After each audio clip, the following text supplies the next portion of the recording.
তাদের কেউ কেউ গ্রেপ্তার হয়েছে। আর মৃতদেহটা আমাদের কাছে মূল ছিল, সেটির জন্য আমাদের টিম সেখানে গিয়েছে।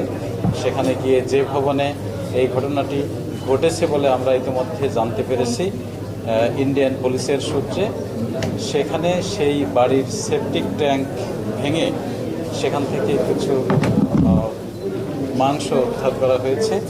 সেটি খণ্ডিত কিছু মাংস উদ্ধার করা হয়েছে। সেটি আসলেই আমাদের মাননীয় সংসদ সদস্যের কি না সেটি ডিএনএ টেস্ট করলেই কেবল বোঝা যাবে।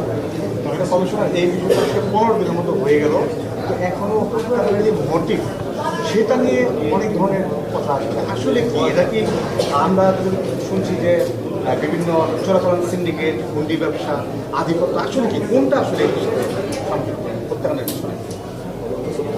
মাননীয় সংসদ সদস্যকে কী কারণে হত্যা করা হয়েছে, অর্থাৎ হত্যার মোটিভ কি, এটি এখনো পর্যন্ত বাংলাদেশি পুলিশ কিংবা ইন্ডিয়ান পুলিশ কেউই উদ্ধার করতে পারেনি। এর মূল কারণ এটির যিনি ষড়যন্ত্রকারী, এটির যিনি পরিকল্পনাকারী, তিনি এখন দেশের বাইরে রয়েছেন। তাকে গ্রেপ্তার করা যায়নি বিধায়ী এটি এখনও কিছুই উদ্ধার করা যায়নি। তাকে গ্রেপ্তার করলেই কেবল এই হত্যার মোটিভ জানা সম্ভব হবে। মাননীয় কমিশনার, তাকে আনতে গেলে যে বন্দি বিনিময় চুক্তি লাগে সেটা বাংলাদেশের সাথে আপনার প্রসেসটা আসলে কী হবে এখন তাকে আনার বিষয়ে বা গ্রেপ্তারের বিষয়ে?